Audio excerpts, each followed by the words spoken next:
today I'm going to talk about something that I have been intimately involved and also quite passionate about. It's the mobile internet TV system. And so the talk will start with introduction, then I'm going to talk about what the playground we have, and also how do we do measurement and analysis, as well giving a summary. After that, talk about a little bit of future work. So, so first our motivation, and this is a report from Cisco's Internet Visual Index. What we have seen is that mobile internet has reached very high. I mean, 237 petabytes per month. I don't know if that registers anything, but it's about 15% of the total internet traffic. So mobile is getting big and bigger by the day, and it's going to project to have triple-digit annual growth rate. And the video traffic is already about 2/3 of the internet traffic today, and projected to reach about 90% by 2013. And the mobile video actually is also the majority today, and is projected to reach 64% of the mobile data traffic in 2013. And we also have a proliferation of smartphones, iPads, which everybody know that, and it will already overtook the feature phones in Q2 2011. So naturally, and what we come in mind is that mobile internet TV will be a big thing, and that's why we wanted to start playing with it. And there are a couple of open questions. First is that can it be done? And the worry about mobile TV is that whether the quality of service of a large-scale mobile TV system can be sufficiently nice so that people can start watching it. And this including if the traffic load individually or aggregated load is going to be supported by both on the mobile side as well as on the infrastructure side. The playback continuity and startup delays are very important. And if you want to do a TV, and people expect the same type of experience when you watch TV in your cable TV system. So the first open question is, can it be done? The second question is, if it can be done, and how best to operate a mobile TV service. Meaning that we have to study the user behaviors in sufficient detail so that we can operate in the most efficient manner, as well as operate in a way so that's the most profitable. So what we have done is that we've created a mobile internet TV playground in China, and it's the service called Zhupu Mobile TV, which I've shown it on that pad, and it's mobile internet TV service in China, and it's supported both on Android platform, which is that one, and also on iPhone platform. So if you have an iPhone, you have an iPad, or you have an Android-based phone, you can download it, and this screen capture shows that it actually has a quite nice 4-star rating, and with cumulative 5,000 ratings. And the system of this mobile internet TV system is such that we first, if you look at it, we have a live TV signal streaming into the encoding system, and the encoding servers encode that high-definition TV signal into the mobile-friendly lower bit rate H.264 encoded stream, and then it will have a content distribution network that can actually do a unicast stream into the various client platforms, either via Wi-Fi access or via 3G access. And the end users will access this TV programs via the mobile apps. So this is a user interface. And you can see that this is a Chinese user interface. And what happens is that this is the main different channels, And then down there is just content providers. Each content provider might have multiple channels. So the video format is MPEG encoded transport stream, and the resolution for the iPhone and the small mobile phone screens are 320 times 240, and the bit rate is about 256 kilobits per second. A little bit variation because it's not completely constant bit rate. And the audio stream is encoded as 32 kilobits per second. And the streaming protocols are HTTP live streaming. And the reason for that is that it's HTTP based, very easy for firewall traversal. And it's also segmented so that it's very adaptive for mobile networks. If the mobile network's signal wasn't that good because you have sufficient buffering with the different segments, so you can still do a stream, very small streaming. So what happens is this is detailed protocol. You have initial playlist updates, then you have the initial buffer download.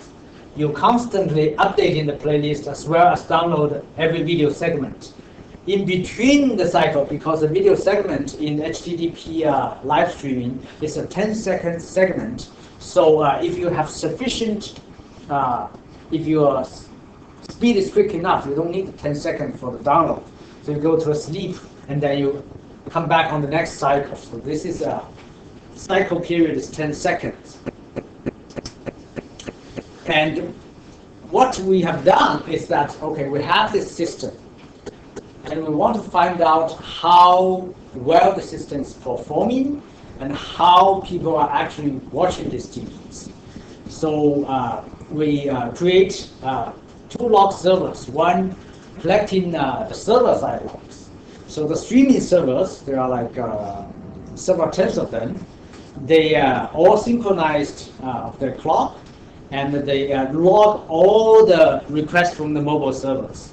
And these logs, including the playlist and all the video segment from all streaming servers. And the segment log are then further assembled into session logs. So a video session is defined because because the mobile TV uses persistent HTTP connections to transfer video segments. So so every segment, once it finished downloading, it's not closing the TCP connection because a new TCP connection will incur more handshake cost. And so they have consecutive downloads will be performed before the TCP connection is timed out. So each persistent TCP connection is going to be a video session. So we assemble all the session segment logs into the video session logs. And a log entry, a segment log entry, will contain this type of data. It has a timestamp. So when was the segment being downloaded, requested? And it actually has the request processing time. So how long the request is being processed by finishing the download of the last packet of the segment. And client IP and ports, name of the edge server, TCP connection number, which is very unique because in the mobile network, you have a lot of mobiles sharing the same native IP addresses. The connection number is unique, and you have the content channels, which channel the user is watching.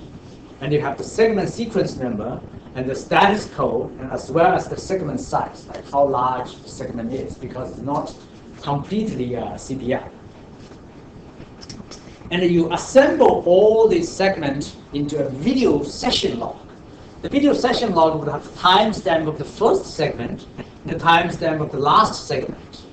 And it has the session segment counts. So how many segments has been downloaded, and the average processing time of each segment, and the total file size. So once you have the session log, you know exactly how many data and what is the processing time of each segment, and what is the process time average and the distribution of all of them. So we have a pretty much very detailed view of how this video data is being delivered to the user. And each segment is actually a 10-second video data. And besides the server logs, where you know everything from inside the cloud, we also have the client logs. And the client logs, we embed a client analytic module into the client. And these analytical modules, and they send all the information to a centralized server. And this information includes the device type, like whether this is iPhone OS 3 point something, and the manufacturer of that, the OS type, as the screen size, and all the hardware information. And also it has the application session info. For example, when a person started watching video, and when is the application started, and what's the network type, and when is the application ended. And also the video audio session info, for example, what channel the user is watching, and when did the video start, when is the video ending. And the video start, an app session may contain 0 or more video sessions. If you watch, for example, when open the application, you watch more than one video session, and you can record all of them. And there is a unique identifier for each device, and for each application session, and for each video session. So you log all the detailed information, how user is behaving. So the details of the data in March of 2011, and we did a large-scale study on the system. And in the set 1, which is the server-side log, we have collected about 840 million segment logs.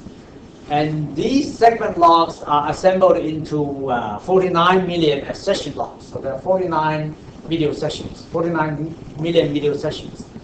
And set 2, which is actually a subset of the set 1, because only the newer client we have 2 versions of the client out there. One is the older client, which was embedded by the manufacturer. So we have a pre-installed agreement with many cell phone vendors, and that did not have the analytical module. And then there's latter versions which was downloaded from app stores, and they have the analytical module. And so the client-side logs is a subset of the server logs, and we have logged more than a million unique devices. And out of those devices, we recorded 6 million app sessions and about 10 million video sessions. And so here I further know that, as I stressed, that the client logs are actually a subset of the video logs, the video sessions. You can see there's about, if you from here, it's about 1 to 4 ratio of the newer clients and the older clients that's pre-installed. So if you have any questions in the middle, just go ahead and ask, because this is a small enough audience, and I would like to make it interactive if it's beneficial. This log is selective, is preset, or is? This log is not selective. So in the server, we have the ability to log all the video requests, all the packets count, everything. And then the set 2, which is actually, because we have 2 versions of clients out there. An older version, which is pre-installed by the cell phone manufacturers, they did not embed an analytic module. And the newer version, they did embed an analytic module. So a subset of all the clients send their info to the centralized set of clients. But all the video downloads were recorded by the server logs. So what is the content here? The content, there is about 140 in the March time, 140 TV channels, and about 10 radio channels. So how were you able to get access to all of this? These were via agreement with all the content owners.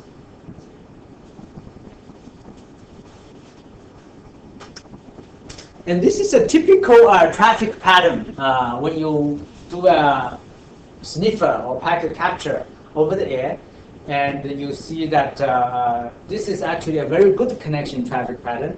This is somewhat less desirable traffic pattern, but it still would work. And you see that there is initial buffering period, and then every 10 seconds there will be a download of video segment. And over here, because this is actually a 3G connection, and this is a Wi-Fi, good quality Wi-Fi connection.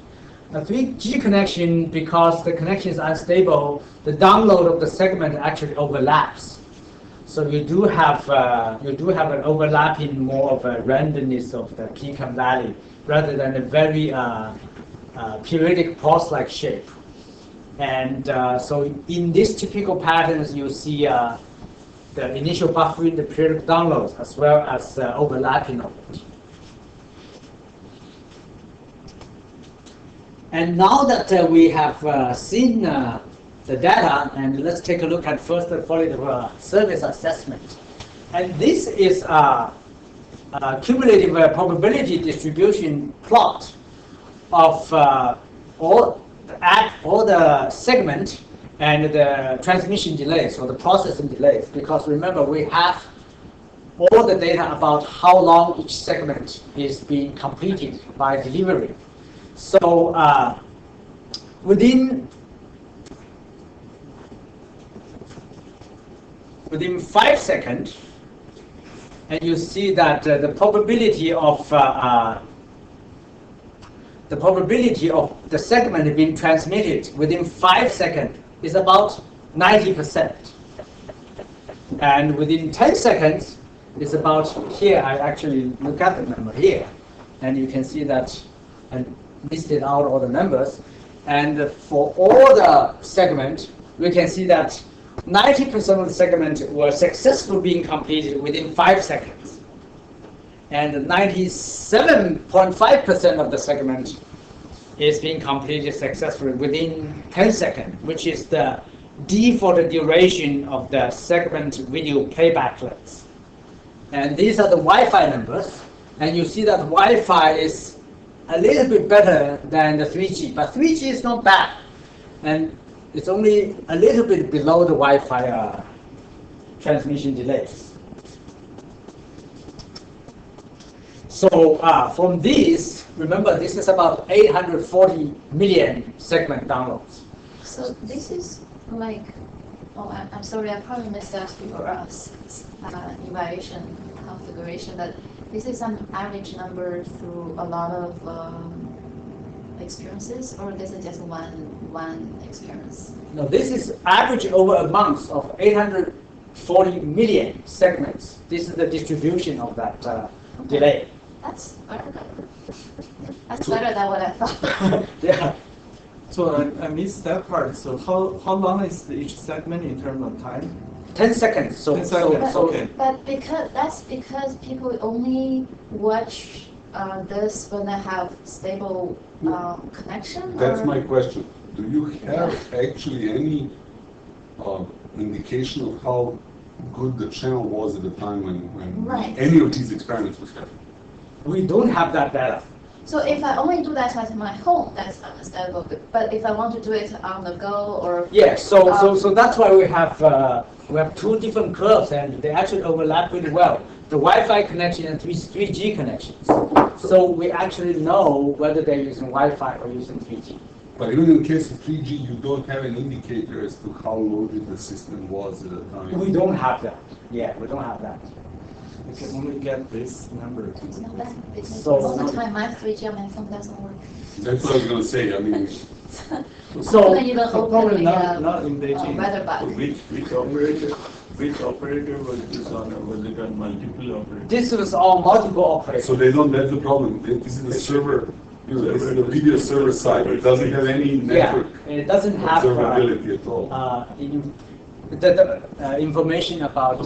Just explain further what does the segment mean? So it's a group of pictures. A segment is actually in the HTTP live streaming, so they chop up the video into 10-second segment, and so they use progress downloading, and you request for a segment, you play it, Right. So and that- before you finish in that play, you request the next segment.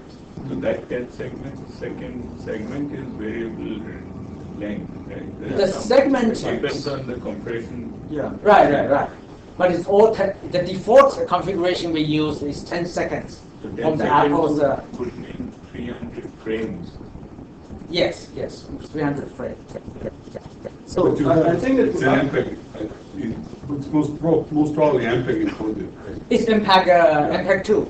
Yeah. and using the H.264, right? I think to Less answer, than a megabyte. This is actually 256 kilobits. Right. okay. Total number of bytes in the 10-second segment. Yeah, It's, yeah. And this I is think video. so, It's to another answer- 300 Kilobytes. kilobytes. To answer 390. Yuan's question, I think you can do Less than a something megabyte. like, No, but it's kilobits per second. Right. you see, there, if the channel quality is bad, Right. they try a little bit of time and they give up.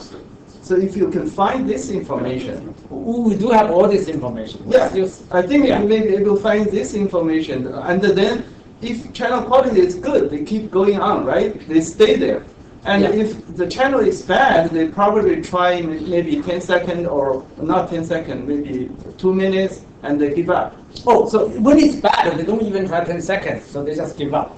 There are lots of those sessions there too. Yeah. So if you Right. find that information, probably can answer your question. So when people, how much percentage of people who give up? No, but I mean, you can, Don't quite let often. I don't know how often you watch Netflix, right? Quite often you see disturbance if you keep watching. Right. Uh-huh. It's not that you'll drop only if everything, if it's unbearable. Yeah. People are tolerant, especially on the mobile phones, they'll tolerate Lots of worse things. than what you would see. Oh, So but that's that- why, because these numbers are amazing, right? It's Right. 90%. Yeah. I don't have that on Netflix, okay? I can that on the wire, on Mhm. Files, I don't have 90%, I can guarantee you that. So, but this one, you see there is 3% of jitter, right? 3% of jitter, because it's 10-second session. Sure. So if there's 3% of the data, they cannot meet 10-second downloading. So there is the jitter for Yeah. 3%. And we actually analyze this freezing or stuttering ratio. You will see the number. Sure, that's why I'm curious. Right, Yeah. you will see the No, number. but again, you can, this looks like a very good network. Yeah, That's all amazingly I'm good. trying, yeah, Amazingly amazing. good. Yeah, amazingly good.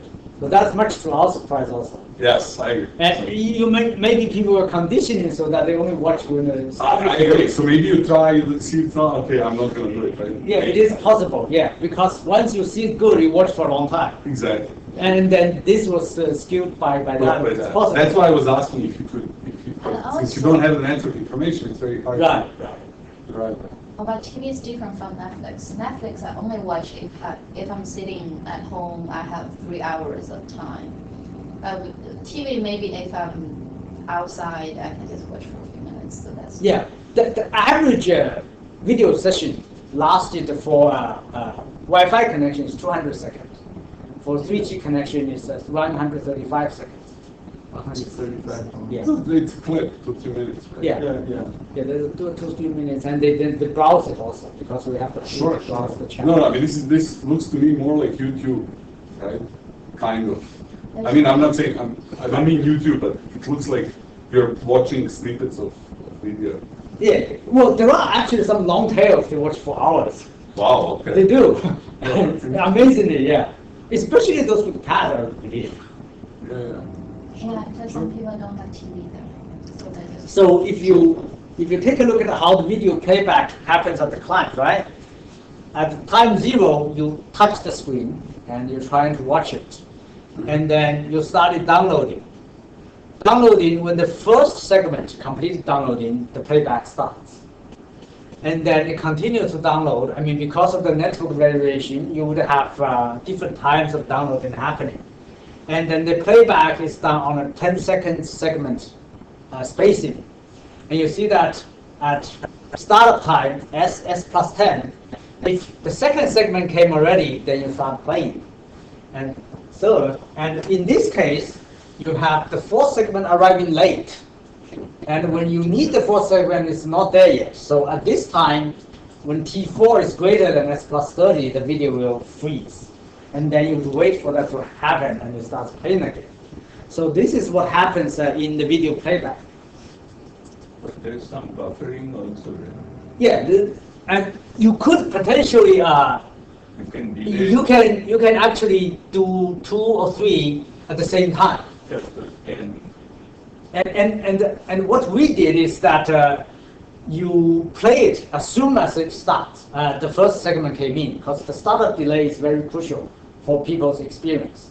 And then you can request, in this case, you request 3 segments right out of the gate, and to create a buffer so that maybe a couple of delays down the road does not freeze your video. So because we have all this information, so we can actually emulate how exactly the video is played on the handset. So are you downloading maybe 30 seconds before the real time, like the data? No, actually, In order to when you touch the screen, right, you want to play the video, and a 3 requests went out for 3 segments, 1, 2, 3, to create a comfortable buffer zone. 1, 2, 3. When the first segment arrives, you start playing. Yeah, I mean this 3 segment, Right. 1, 2, 3. This 3 segment is the current before current time, and then you can keep continue, right? Yeah. If you get the current times data, it's not available yet, right? You cannot a fast download. You have to download the content before the current time, Right. right? Yeah, you have to download it before the current time. Otherwise, Yeah, it's too yeah, late. yeah. Otherwise, it's not So you create a comfortable buffer zone beforehand. Yeah. And by doing this, you know the playback mechanism, you know all the timing. And so you can emulate the video play session. And this is what we calculated the stutter ratio, which is how many % of the video actually stutters. The overall is, again, amazingly good. 4.5% of the video starts, freezes during the entire playback. And for Wi-Fi, even though the download connection is better, but the stutter ratio is higher. The reason is because the Wi-Fi people watch longer, so they have more chances to start.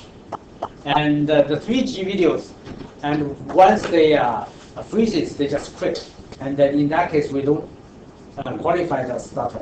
It is very likely maybe the last segment was the one freezes and people just quit, and this did not come into there. So if you watch continuously, then last time it freezes and you quit, we would qualify that as continuous watching, because we did not have the data to estimate that in this law. And the video startup delay actually is very accurate, because we have image ready signal from the client. So you see exactly when start touching the screen to request the video and when the video starts to play. And 40% of the video starts are below 5 seconds, 80% are below 10 seconds, and 90% are below 15 seconds. So by that, again, we concluded that the continuity is excellent. It's greater than 95%. And the startup delay, which derived from the image ready signal, is comparable to P2P internet TV, but needs improvement for cable TV, because cable TV is usually within a second or 2 seconds. Even in IP cable TV, it's I think vast majority are below 5 seconds. So if you watch a video stream for a longer period of time, why would that increase your chance of your percentage of stuttering? Yeah, because longer video, you might have 1 stutter, you have 2 stutter, right? And if you're longer, even though each segment comes with a probability of being stuttered, but longer, you have more accumulated probability, if you think about it. So this is it counts as a stutter at any point in this Right. video. Any point in this video, it stutters. I thought okay. Right. So again, I mean, the continuity is very good, but startup delay can be improved. So that's how the quality of experience from this study. And then the user behavior, because we have the data. And you can see that it's from the 1st of March into the 7th of March. which is the 1st of March is actually a Tuesday. So this is not from Monday to Saturday. And these two are Saturday and Sundays. And it's a typical diurnal party, and there is late evening prime time, which is very high. And then there's actually noontime peak also. So the daily peak at weekdays is at 12 p.m. when people go into have lunch, and then 11 p.m. when people just right before bedtime. And in weekends, the night prime time peak is also 11 p.m. But the daytime peak is actually 10 a.m. rather than 12 p.m. And you can see that these two peaks are actually a bit higher because over the weekends, people tend to play on their cell phone a little bit more. And interestingly enough, we're comparing this to a Korean IPTV study, and it's actually land-based IPTV.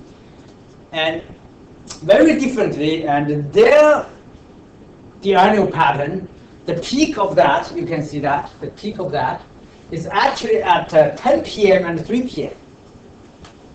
So from this, we actually can make a conclusion or make a speculation that the mobile handset-based TV watching habit is actually quite complementary with the regular cable TV, because the prime time occurs later, and right before, maybe people, before they go to bed, they start browsing a little bit on their cell phone, see what's happening, rather than sit in your living room watching big TV shows, which is the prime time happens at 10 p.m. And also in the afternoon, maybe more of a housewife watching, and then the professionals going into lunch. So this is the access pattern, and also we can see the access pattern of Wi-Fi versus 3G. We have the ability to distinguish that. And the red lines are the 3Gs and the green lines are Wi-Fis. And it is not surprising that you can see at night the Wi-Fi users are more than the 3G users. During daytime, and the 3G users is much more than the Wi-Fi users, because when you go out, there's not many Wi-Fis available. But at home, most people are doing 3G, are doing Wi-Fi. So that's what our speculation is. And channel popularity, and we can actually compute the channel popularity, like how many from the total video watched, the number of downloaded segments within a measuring period, which is a month. The popularity was defined as such. And if you normalize them, and you find that it's very, very close fitting with a Pareto type 1 distribution. So meaning that it's a very quick drop tail, and these are some of the experimental channels which we started putting into the TV system, and so they have very few users. But if you look at the rank all the way to 100, and it actually fits quite nicely with the Pareto distribution, which is very classical TV channel kind of popularity distribution. It's a Pareto type 1 or power law distribution of the channel popularity. And you fit them, and you can actually fit them using the QoS test, and it fits very, very nicely. It's very consistent with the landline IPTV observations. And if you look at the channel ranks of Wi-Fi and 3G, and very interesting is that they actually are very diagonal, meaning that Wi-Fi users and 3G player users, they pretty much have the same type of channel habit. And with a few exceptions, like these points, they prefer 3G a lot. And these points a little bit more prefer Wi-Fi. And, oh no, actually these are the preferred Wi-Fi's. These are the preferred 3Gs. And the Wi-Fi channels are actually a lot of the movie channels. People watch movies during nighttime at home. And the 3Gs, actually, these outliers are mostly the radio channels that we put on the system. So people can listen into the radio. So now China Mobile have unlimited 3G? No, and no, they don't. And the China Mobile has several different plans, and a typical plan would give you about 1 gigabytes per month of about 100 RMB. And comparable to what's happening here. A little bit more expensive, actually, if you're considering the Chinese purchasing power. And that's actually created the reason that people tend to watch more heavy, like movies at home using Wi-Fi than watching it through the 3G network, because the data traffic do incur a lot of cost. $100 like $17, $100 RMB. It's like For a gig, $17 for a gig, 1 giga. a gigabyte of traffic. That's a gig of traffic, that's, I don't know, that resolution, that's not much. So at this bit rate, how much is the movie? These are all the same, there is about 300K. 300 kilobits per second. Second, yes, that's like, 300 kilobits. let's assume it's a meg per second, per Is there a particular bit rate that is used by all these servers, or because at least in the US, my impression is the bit rate is set adaptively based on the channel probing. These are all the same. We have All not the doing same. the adaptation. How did you get it to be the same? Don't these content providers have any changing bit rate? Actually, all the encoding was done by the company. And all is at the same 256 kilobits per Yes, second. yes. That's a very low res. Right. But it's a small screen. Yeah, but that's Small screen, you can't And I get. think that would explain also why there's no comparing. Yeah, that actually explains why the starting ratio is If kind you of. try to push 1 megabit per second. Well, in China, it's not doable. This is the 1 meg is definitely not doable.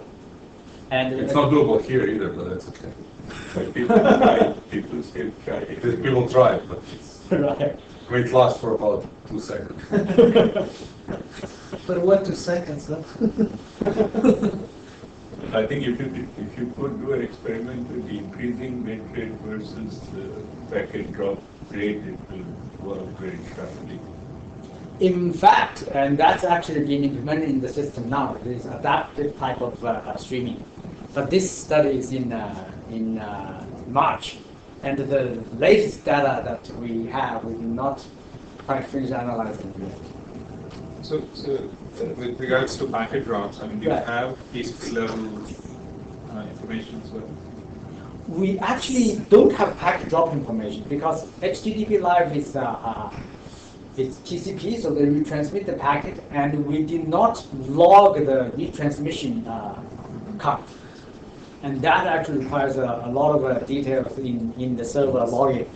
So another question, you don't even, since you don't have access to the network, do you know anything about where the bottleneck is? In other words, I mean, we are assuming here that the problem is the wireless.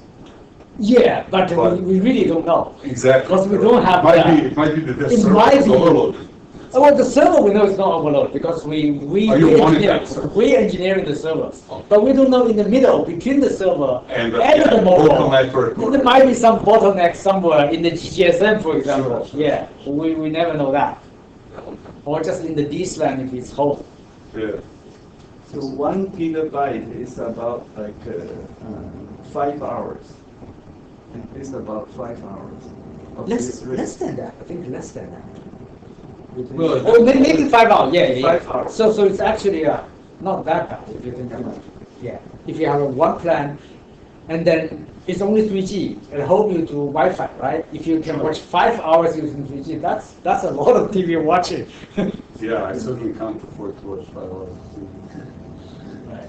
I mean, not money-wise, but time-wise. No, you'll be amazed that if you look at the Nielsen's media report, on average, U.S. population watch like 3 hours of TV per day.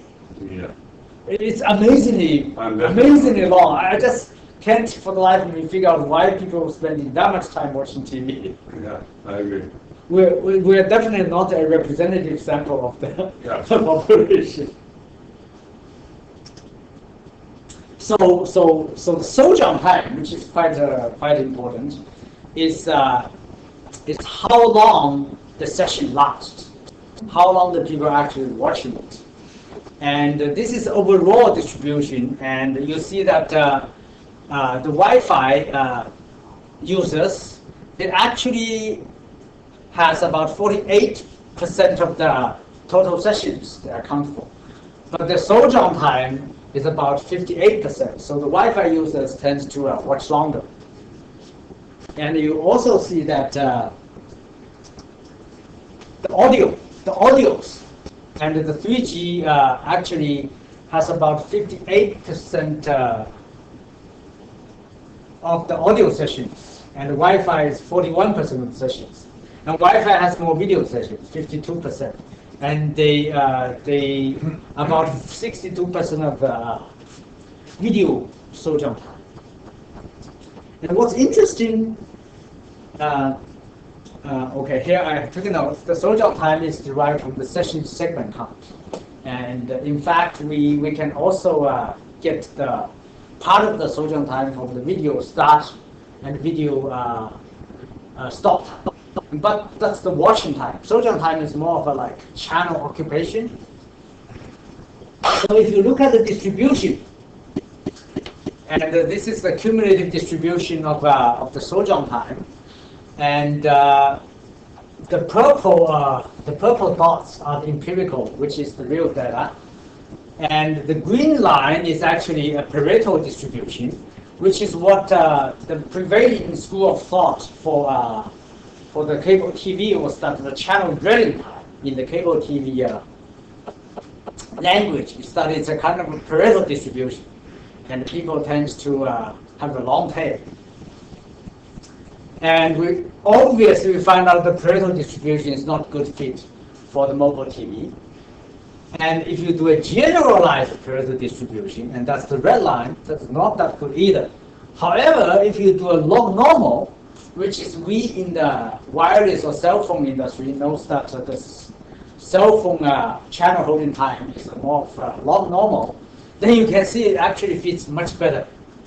And we apply the KS goodness of fit test, and the log normal is the best fit. In fact, an even better fit is to have the first part of the curve fitted by using the log normal, and the second part of it fitting using a Pareto distribution, generalized Pareto. And the goodness fit parameter is 0.26, which is actually quite a fit.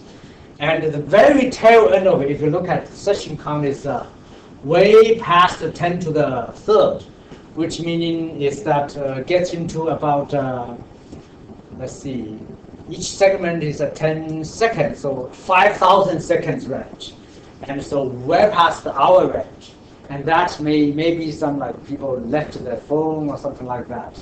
Doesn't count that much anymore. So it's a very good fit if it's a piecewise fit for both the first part of it is log normal, the second part is generalized Pareto distribution. And the 3G versus Wi-Fi, and actually they're quite similar. And the model and the empirical data fits quite similar with both 3G and Wi-Fi with a little bit different parameters.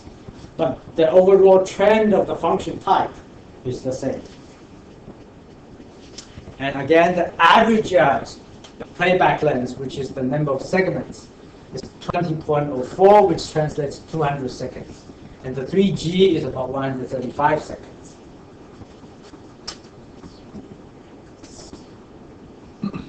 So one of the key observations is that the distribution for mobile TV's channel holding time are more closely comparable to cellular holding. I don't know how much that was influenced by the data charge or how much was just a mobile type of behavior, and which is very different from the cable TV. So how about the top 10, all the top 10 distribution? For the cellular phone? Yeah. For the cellular phone, actually, it's well known that it's just a channel holding of cellular. It's not normal. I mean, how long? 3 minutes, or is it closer to this average number? The talk time It's very close, I think. Top, Yeah, it would it's be very close. interesting. Yeah, It's very- the average. Yeah, well, when we were first doing, I don't know if Ray you remember at the time. It was in the 90s, and the talk time is very short. But Very that's short. driven by the price. That is purely price driven.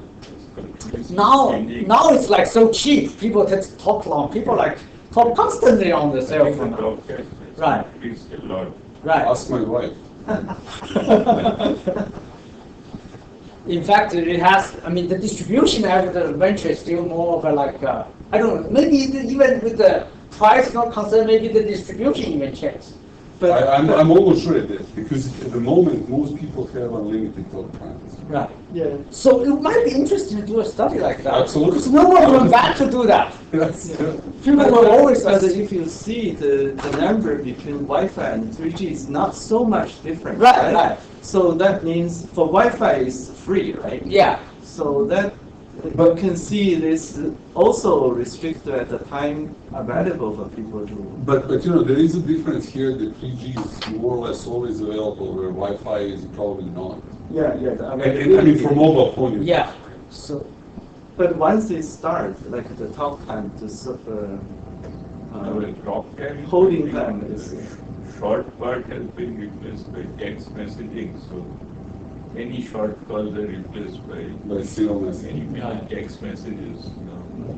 it's actually interesting. AT&T must have this that. I don't know why. Yeah, they won't give it to us. It would be interesting to go back and study because the impact on the network design for sure. Big time, yes. Yeah. And iPhone's impact on the network design is obvious. Right? Obviously, right. I mean, AT&T has to beef up the infrastructure to accommodate the iPhones. Verizon experienced the same problem. And even China Unicom, when they introduced the iPhone, they have to prepare a large infrastructure upgrade. And we actually did the Unicom's video offering.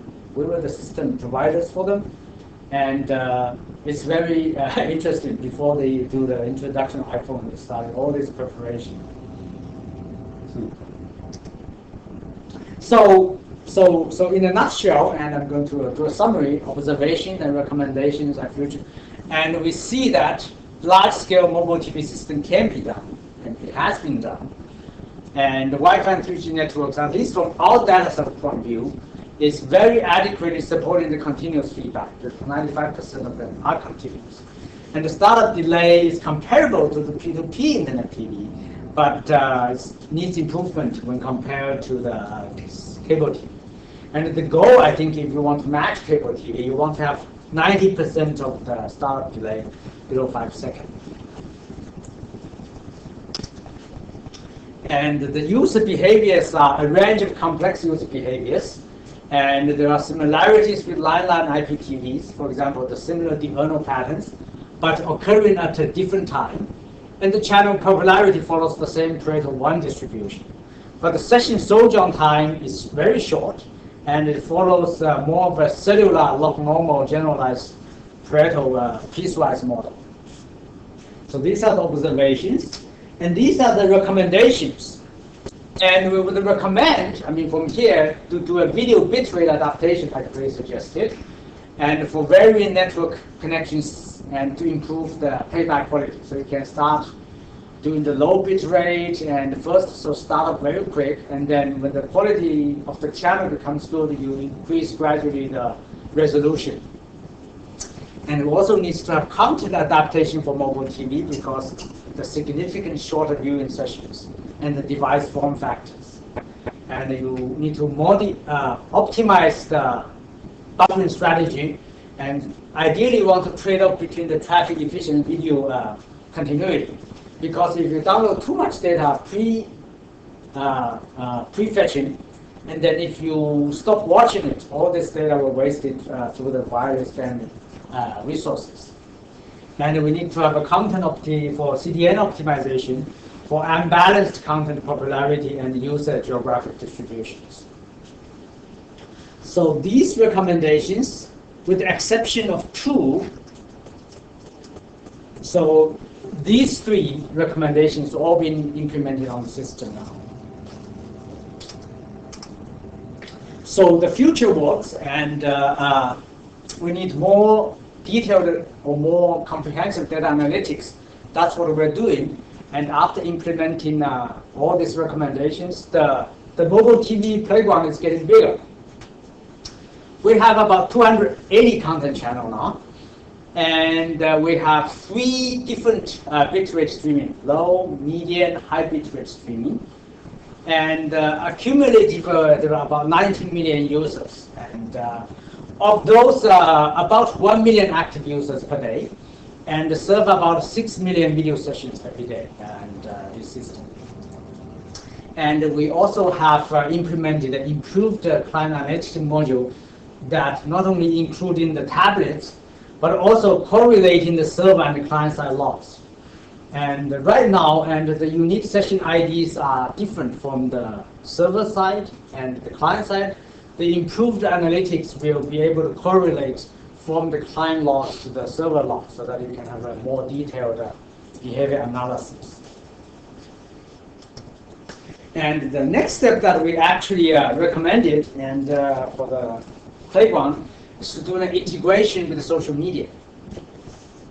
And this is actually an implemented feature now, and you can actually do segmentation of the video.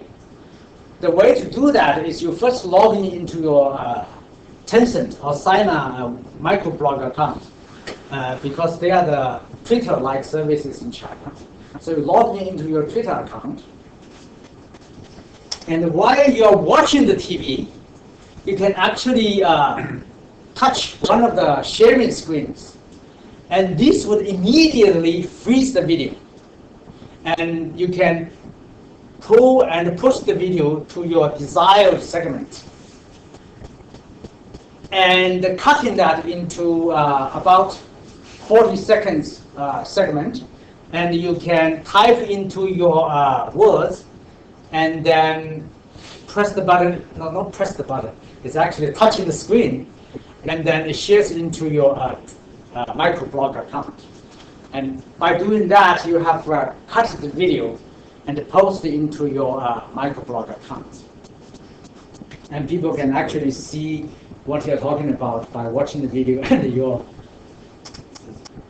So that pretty much comes to the end of the talk. And some of the references that I cited, and for example, in the Korean TV study is presented on the Internet Measurement Conference 08, and from AT&T Labs, and also the, in fact, interesting, is modeling channel occupation time for voice traffic networks, and it's actually ICC 2007 paper, pretty recent paper, and it still shows that log normal distribution. And the telephone, I mean, this is a very old paper, talk about the old line telephone is an exponential distribution. I don't know whether that whole thing, but these are some of the references that are relevant to our comparison. Thank you very much.